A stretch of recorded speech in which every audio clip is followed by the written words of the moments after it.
Okay? You go through the training and get this certification. It's like getting your CCIE, but like if you would have got it 20 years ago.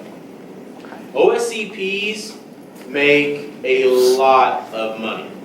The typical going rate for an OSCP minus any type of degree, right, that works at a Rapid 7, a Silence, anything that's not a government agency is $150,000. Okay? Why? This is the only certification out there that actually makes you go through a lab exam. You actually have to break into boxes and prove that you've broken into boxes, document that you've broken into boxes, prove that you can do the documentation for a client, all right? All within a 24-hour time period. So you'll get 6 or 8 VMs when you log into the system, right? You use your own machine and there are guidelines. So there are some tools in Kali Linux that you can use. There are some tools in Kali Linux that you're not allowed to use, right? And you've got to break into a minimum amount of 50% of the boxes. And then once you're done with that 24 hours, you get another 24 hours to write up all your documentation and submit it. So lots of caffeine, lots of sleep deprivation for 48 hours. And for what it costs, and you get training with this as well. So you get 90 days training, it's all online, and then you take a test at the end. Right? You go through the training, you prep for it. It's a big deal. It's $1,000. Huh? I just checked it the other day, it was 1,000.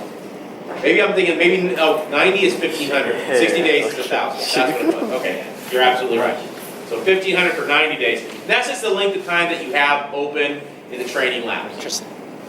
Okay, to log in and train and test and everything else.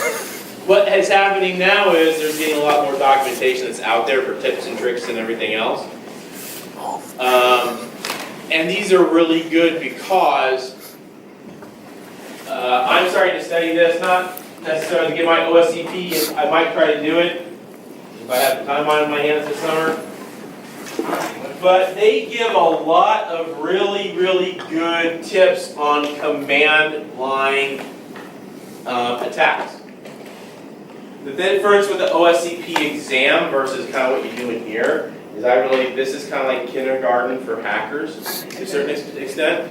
I go through a lot of the GUI interfaces. I go through a lot of the fundamental, rudimentary tools. Right? Everything that those tools have is all done command line on the back end. This is what's teaching you command line.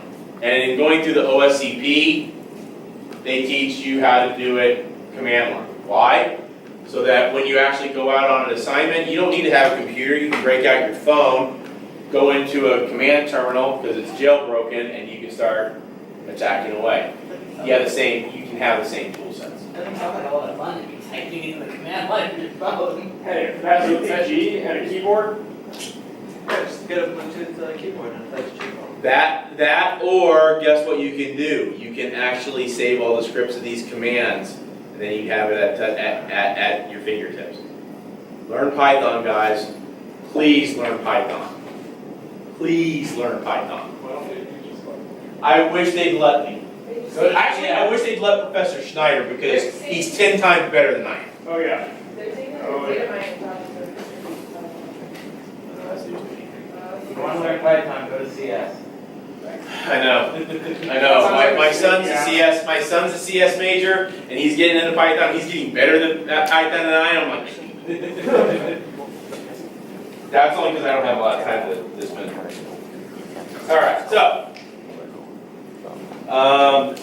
this is really cool because they not only go through obviously InMap and InMap scripts, but probing with different tools like NIC2, brute forcing, SMB, which is like, I've always said that's one of the most susceptible protocols out there. One of? The, Okay. right? Some rudimentary thing like anonymous access for FTP, SSH exploits, Google exploits. They touch on Metasploit. But this is some really good information on web application attacks and what you can do with, say, Burp Suite. All right, Burp Suite has a lot of tools that are in the application. All right, not just the proxy, but the repeater, the attack engine. It can analyze the return of an SQL attack. Okay, and it's a huge time saver, although they don't let you use it too much. You can use SQL map to kind of learn some rudimentary things. So we're going to come back to this, right? And that's basically how you can dump information to a file, to a text file, or in a SQL map.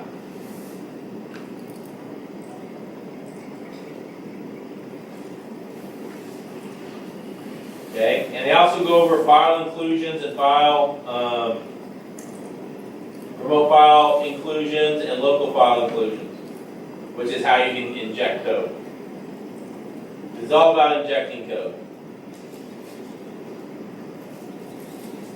All right, that's a nice one.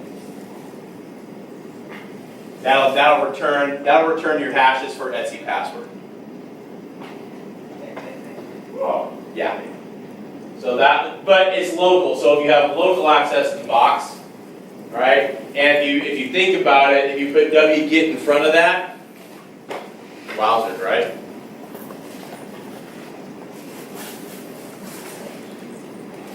They just make it fun. Yeah. It doesn't matter how far back you go, you just gotta read. Right. Really bad. That's what the dot slashes are for. All right. So that kind of. I'll just try to figure out how big of a distance it's taking.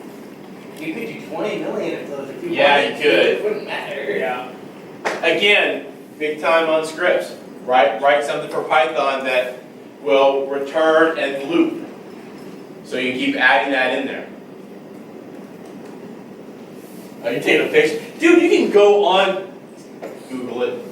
Hack loop. It's not hard to do.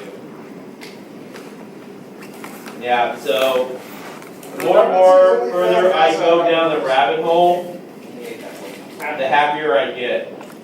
So, and this is the one that this is the hacker's end game, getting the reverse shell, getting the shell in the box.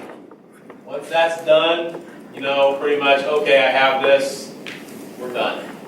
All right, it's the accumulation of all your efforts.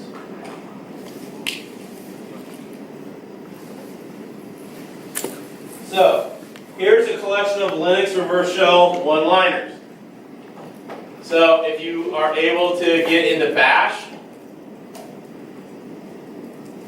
okay, set up in dev TCP, whatever the IP address is of the box, reverse it on 8080. In Perl, if the system is running Perl. Now remember, every system pretty much runs Bash in Linux. Every system's going to run Bash. Alright? Perl is flip a coin. Depends on what application you run. If it's running WordPress, it's running Perl. Guarantee you. If it's running Drupal, it's definitely running Perl. Alright? It depends on what is there. If it's running Apache, it's not necessarily running Perl.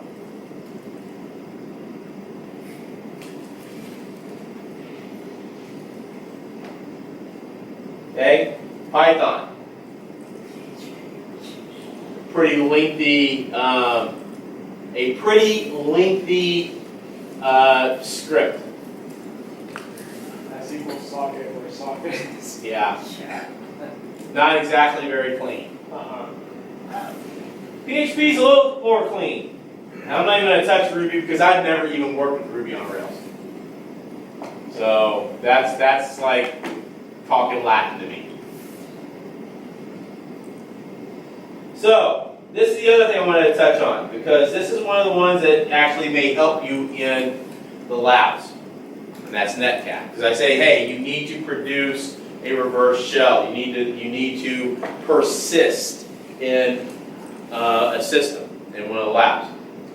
All right, working with netcat with a -e or even a one without a -e. These are some helpful hints to produce that reverse shell. Okay, produce that reverse shell. Now the problem is getting it injected into the system. Getting it injected into the system. Now, if you've already owned the box, you've gotten the shell, you've gotten the command line, then you just write a quick little script, throw it in your cron tab, you're done. Okay? Just bury it somewhere in a directory, call it in your cron tab every, time at reboot, you're done. Okay, and every time that system reboots, it'll call that netcat shell, and it will call home to whatever your system's IP is, if your system is online. If your system is not online, you get a little bit more crafty and say, okay, let's call this every couple of hours.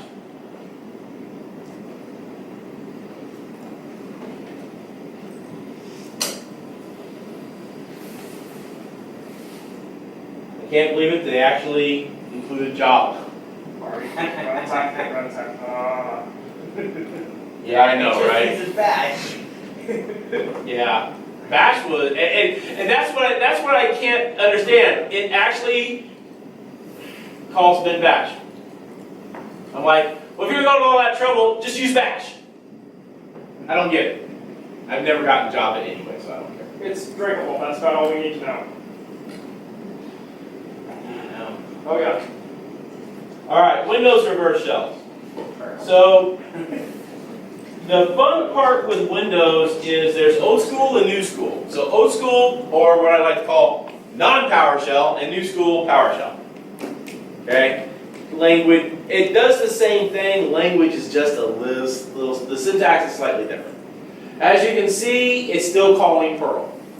All right? That's if it's probably an older system. It'll work. If it's not an older system, you might have to download a tool like NCEXE.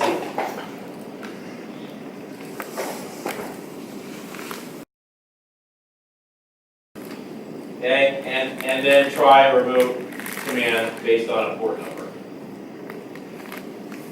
Alright, if you're dealing with an IIS server, and trust me, I've dealt with this many times, this is what scares me, keeps me up at night. You can create your own .asp or ASPEX reverse shell payload with MSF Venom and execute it. MSF Venom is a tool hacking tool set. Okay, that is specific to Windows web servers. Right?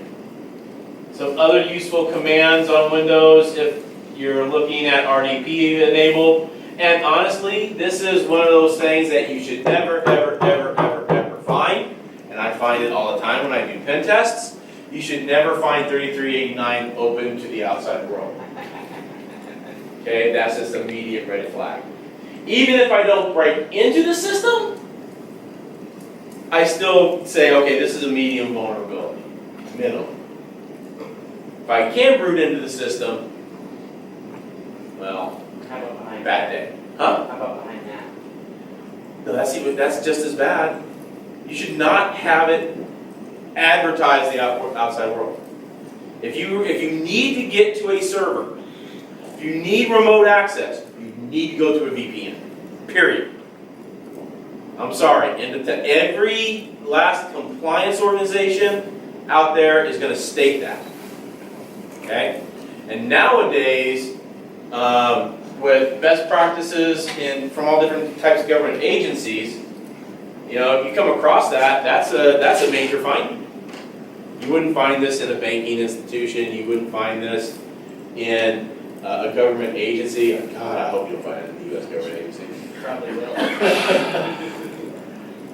Right?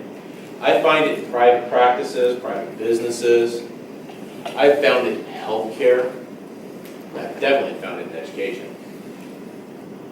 Okay? And this is where your sysadmin is just stinking lazy. right? And this is where I go to the director of IT or the manager of IT and go, why is this person working? And that's usually when they walk out the union rep and I go, oh, okay, I get it. So, job security, right? I digress. So anyway, this entire site is really, really nice. Has a lot, and I'm only like halfway through the page. Halfway through the page. Did I bookmark this thing? You know what? I don't think I did. You know what's the result? Well, you're in Internet Explorer. No, I'm in Firefox. Edge. No. I don't know. There we go. All right, so that's good enough to get you guys up and running and stuff. Cool. Go back to Cali. Plug into Cali.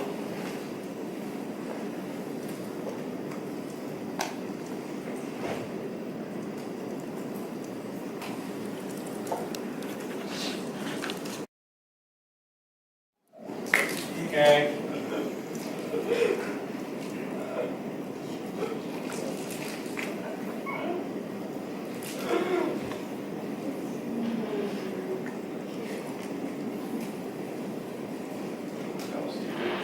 So 129, I believe.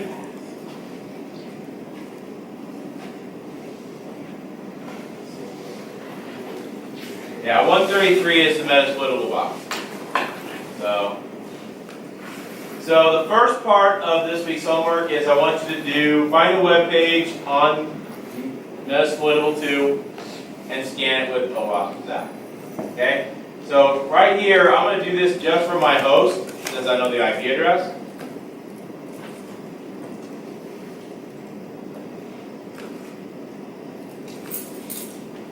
Hey, there's a web page. Does it matter if it's on NAT or host only? They both should be on NAT. Why? Actually, it doesn't matter. No, if they're both on the same network, that's what matters. Sorry. I have them both on NAT this time. Okay? So I'm just going to find, let's do WebDAV. I didn't do this one the other day. So we pick one of them to, Actually, I won't do WebDAV. I'll do Dan Vulnerable Web App. So this is a good segue where we can do just a quick scan. I'm just going to copy that, go back into Cali. And we're going to open up we're going to open up OWASP Zap. So go to Applications, Web Application Analysis, excuse me, and OWASP Zap. I've been talking all day, I'm losing my voice. so we just pick one of those pages to spider? Yeah. Or something else. You find another page on a different port, that's fair game too. But we don't spider just the base Oh, page. OWASP will do that. Great. We did latitude, could we just use the same screen? That's fine. We already done it, that's fine. Yeah, I would like you to do a different one, just to practice. Okay?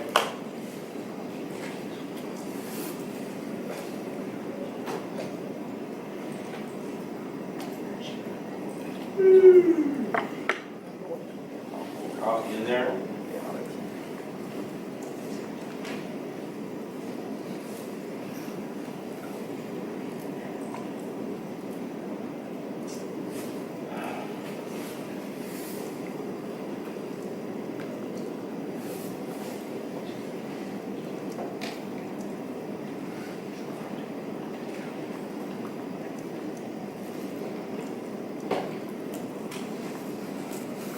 Back. And once that's done, it'll start spidering everything under. That's a short one. So if you did one of the other ones like multi-day, it would run and run and run and run and run. Yeah. Okay? So it's going to find a couple things like X-frame header information. Right?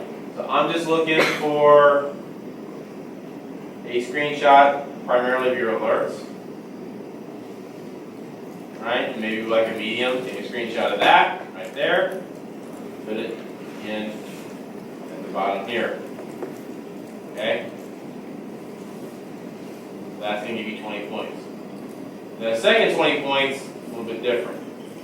You can go back and do one of those other directories, or if you want to find a page that has a different port number on it, that's good too.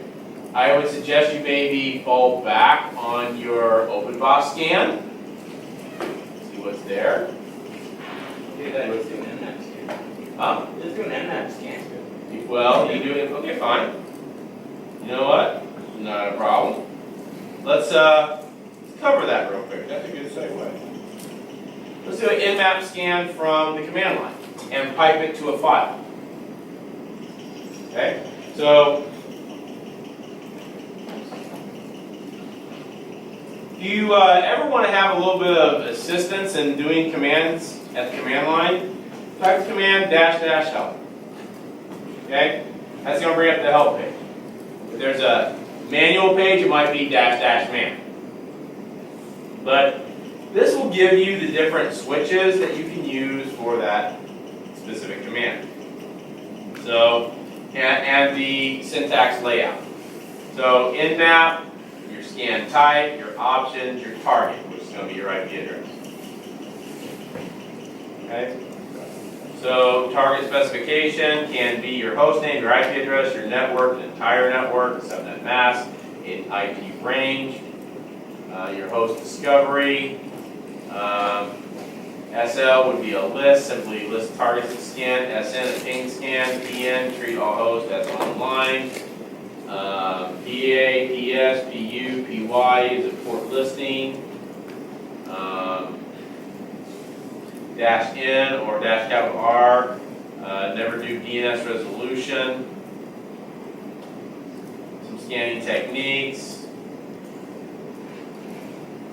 Okay, if you're ever at a loss to get some practice in and get comfortable with the switches and everything else, don't feel bad about going back to ZenMap, because when you're in ZenMap and you type in the IP address, it shows you what the nmap command is. Use that as a learning tool. Use it as a crutch. That's okay. That's okay.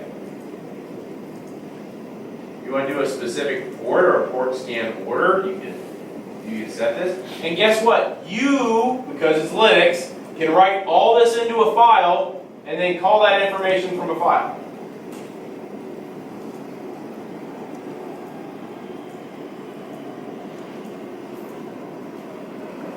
Okay? With a script. Okay, so I'm going to do a -O because I do want to do OS protection. I don't want to. Okay, so output. From here, I'm going to output the scan in normal XML, grep, etc. So ON is going to be normal. That's just going to be a text file.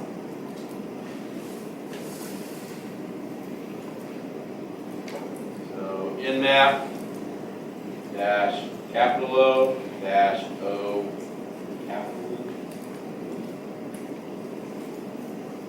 capital N.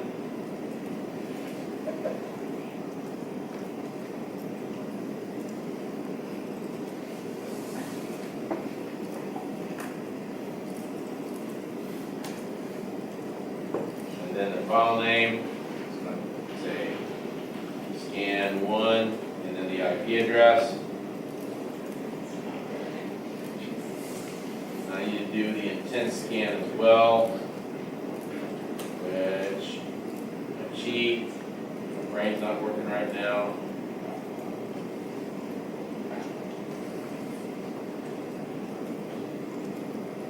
I think it's -T4-A. -V is verbose. I don't need that. So what is T4? Now I'm curious. T. Oh, timing. That's your timing performance.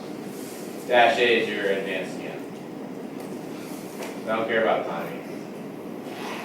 I'm not going against a,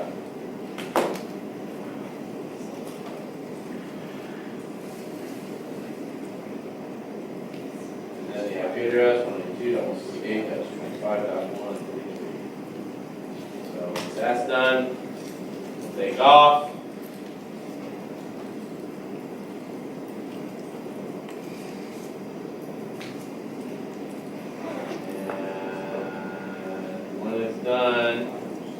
When it's done, I didn't do B for verbose.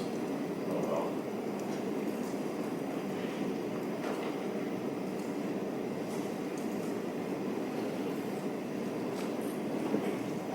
Oh, 24.2 seconds. Uh-oh, I didn't tell it where to put it. Oops. So I lost my file. It's okay. Instead of scan, I put it in the in-map folder.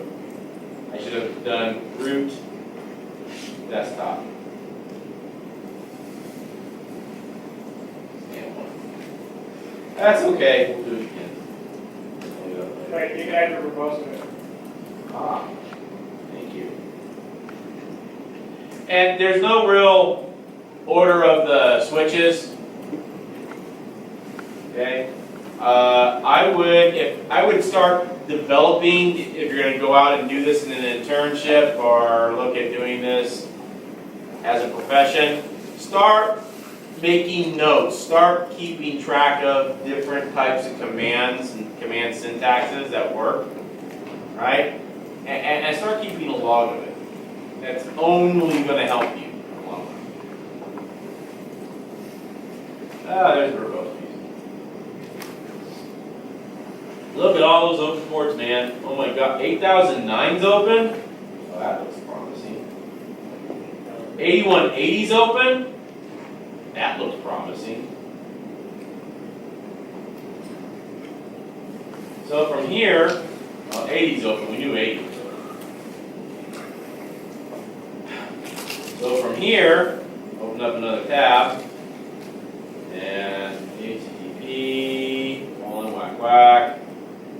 192.168.295.133, colon, and then you start searching port number, 8180. Is that right? There you go.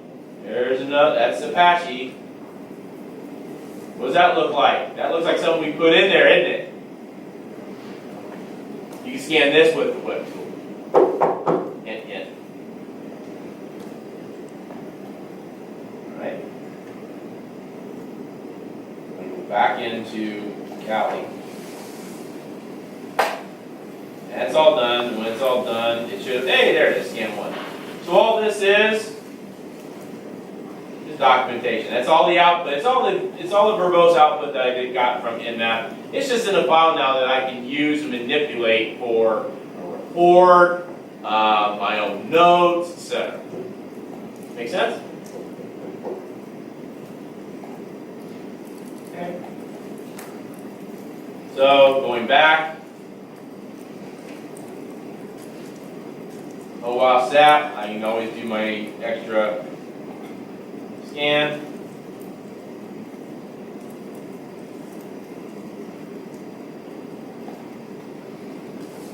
There. TAC.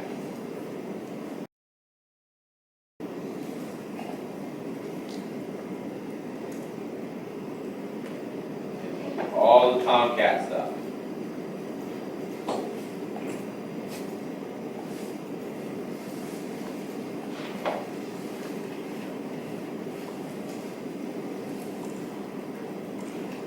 Gosh. For the Tomcat, do we use OAuth SAP, or do we use something? Oh, I apologize. You can use a different tool. So yeah, I'd like you to use a different tool.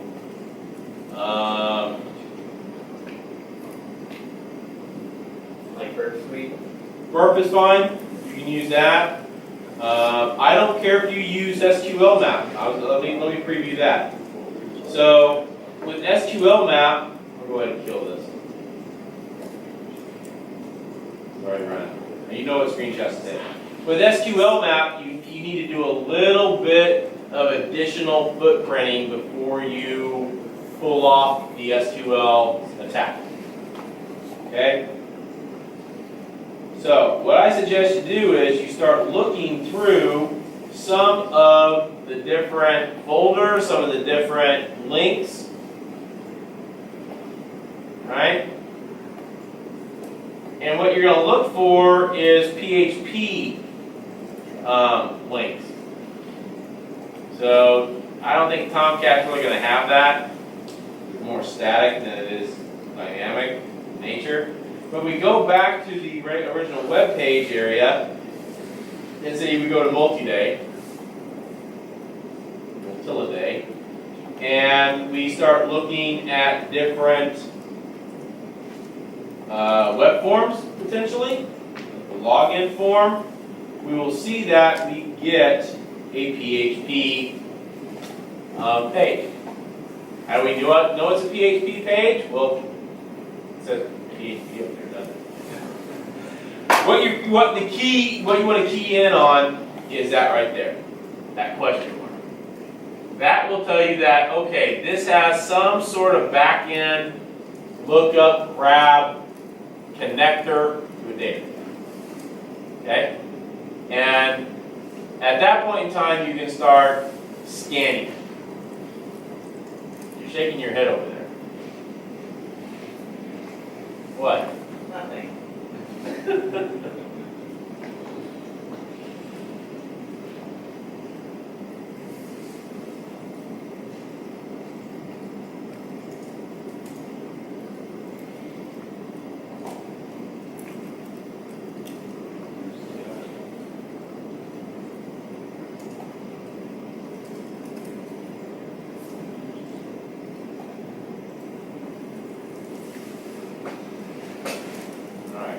So at this point in time, you can copy this.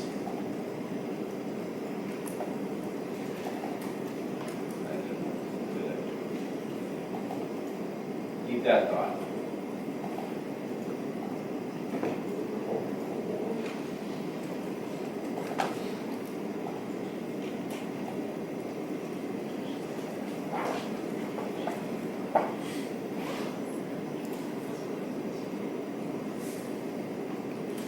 Last thing I kind of want to show you tonight.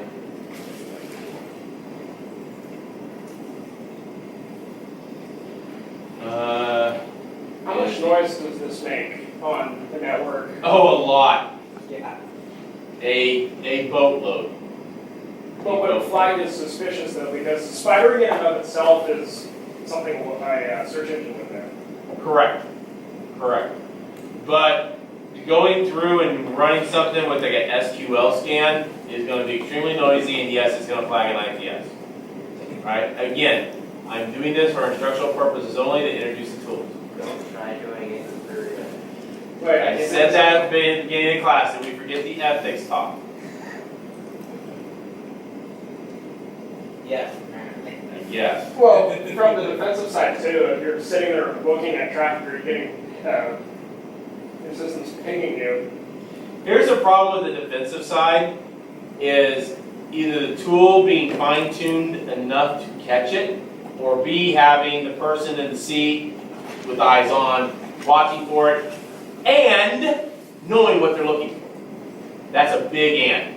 Capitalized in glowing neon letters and. Because I'll be honest with you, not a lot of people know that. Not a whole lot of people know that.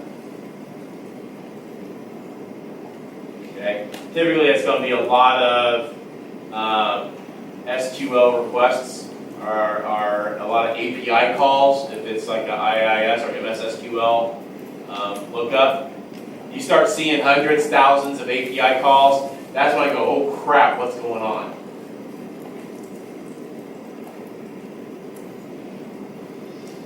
All right. Okay, so anyway, I launched SQL map. So this kind of goes over the different options, switches, everything else from an SQL map standpoint. Let's go back to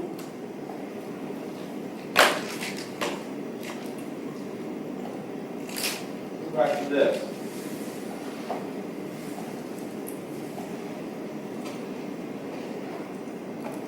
trying to link everything together today.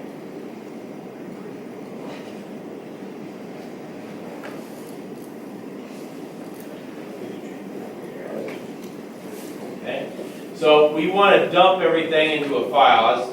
That's with the -r command.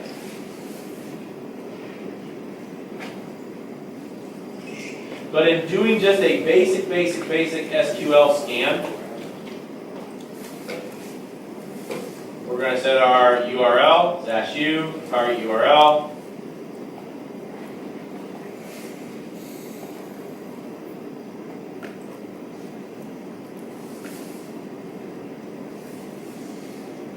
Alright. Data string to be sent through the post. We're not going to do any of that. We're just going to do a basic scan.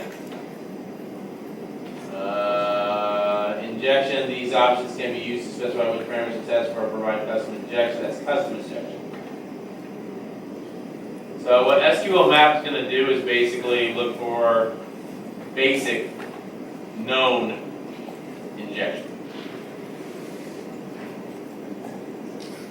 and enumeration. So retrieve everything. Alright, so we're going to do a -a. So SQL map -u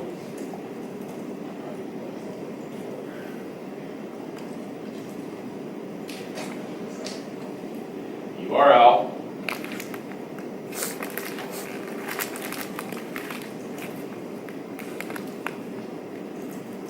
alright, back.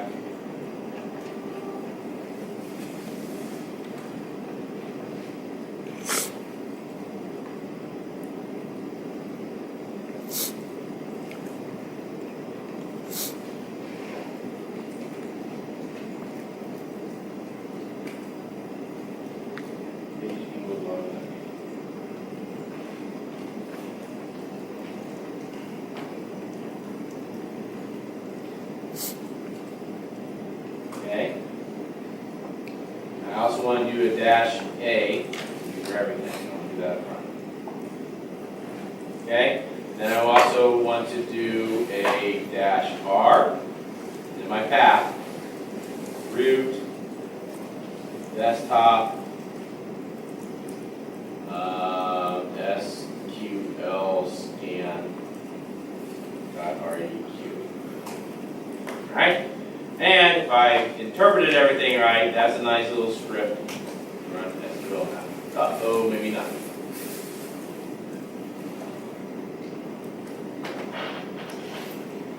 Oh, that's request file.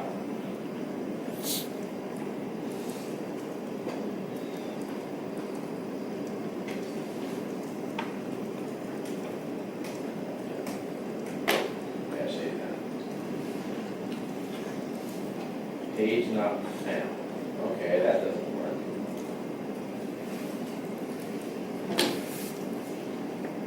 You've got something with the page.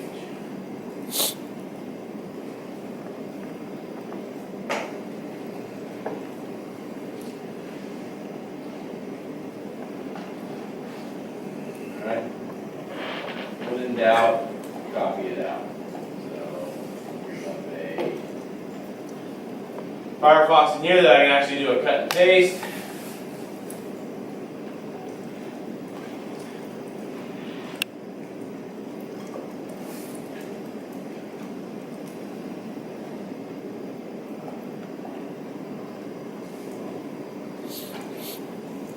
Well, I guess I might not need the HTTP.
the HW7.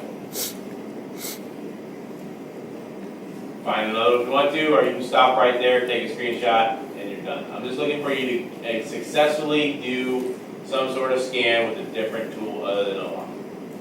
There are other tools as well that you could use if you want to try. Perfectly fine. Do you have to do any like vulnerability scanning, or can it just be spidering? I'm sorry? Does it have to have any vulnerability scan, or can it just be like spidering? You can just do spidering, it's fine. At this point in time, we're just looking for targets.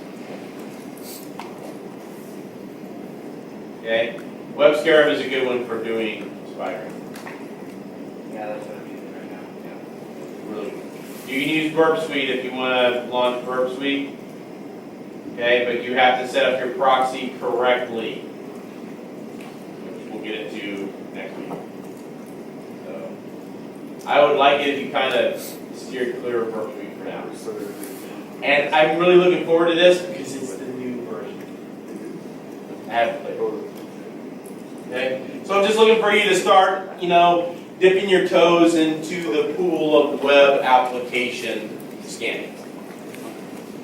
Okay. Get into more of this next week. We get into Burp Suite and Beef.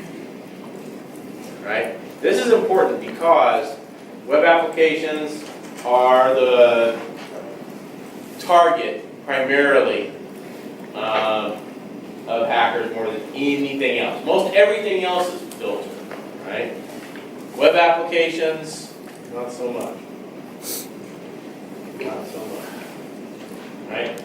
So in the security realm, especially the pen testing security realm, as I was telling another student earlier today, you're starting to see splintering. You're starting to see people that are more aligned to network vulnerability, vulnerability scanning, vulnerability risk mitigation, web application pen testing, right? Malware reverse engineering. It's starting to get more specialized in different areas. This is a broad overview class to kind of give you, the smorgasbord, the sampling, the wine tasting, if you will, of the entire environment. Okay? And from there, pick your, I won't say pick your poison. Pick one thing. Pick